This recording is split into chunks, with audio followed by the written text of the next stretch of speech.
presence cast its shadow across the darkness which already lived there.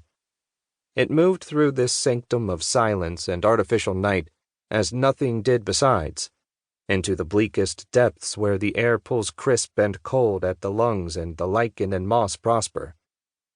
As it moved, it grew, enveloping the forest in gloom as the scant rogue flowers there fell before its path, laying in withered remains like funereal displays of the poor.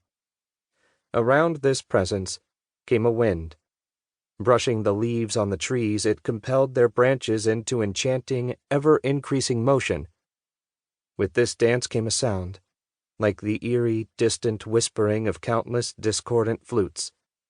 As the presence seized its new realm, this whistling of the trees grew, and from it, through it, the presence seemed to speak. This, in the swaying of the trees, is where I shall be. This is where I shall wait. The declaration rumbled like thunder, undulating in echoes across the wood's canopy and becoming stronger as it dared to move beyond, high into the dusk sky. Could it have been heard, it would have been dismissed as imagination. When it was heard, it was. This is where I shall feed. This presence was evil. It was looking for a home. 1. 1995.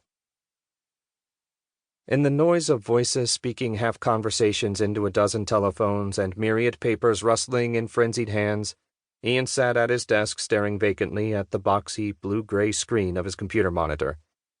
The cursor blinked back at him with equal vacuity.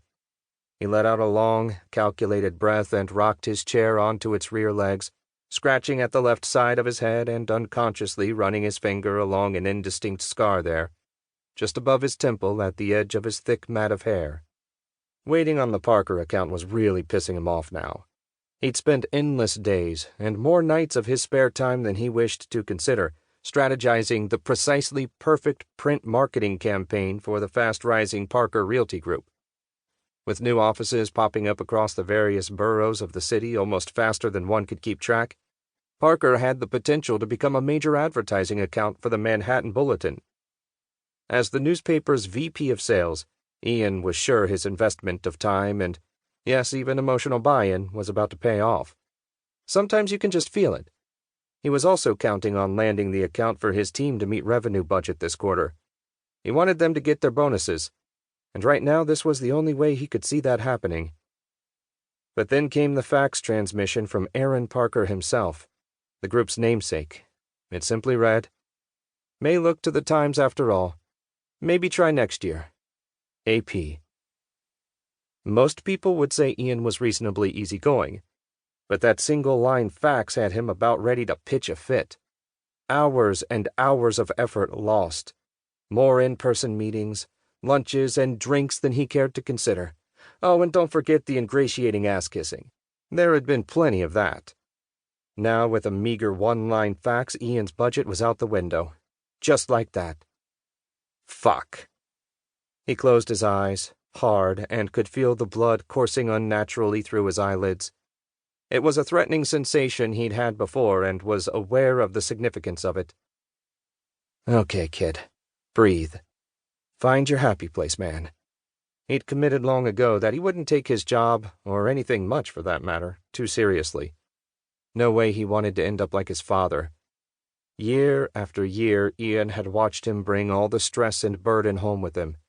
Every night, chasing the money so hard and taking his work so deeply to heart that one day that heart had nearly decided that enough was enough. But the whole Parker thing was pushing him too far. He slammed his mug on his desk and the remnant sludge of cold black coffee splashed up, out, and over his keyboard. God damn it! Brilliant, Cockerton. Nice job. Sticky rivulets ran down between the keys before he could grab something to wipe it off. So instead, he sat there and simply watched. Time to rethink strategy. He grunted and swiveled his chair a 180. Hey, Felipe, let's grab a cool one, down the major league. Felipe gestured for Ian to keep his voice down as he pressed his ear tighter to the dirty receiver of his tan-colored desk phone.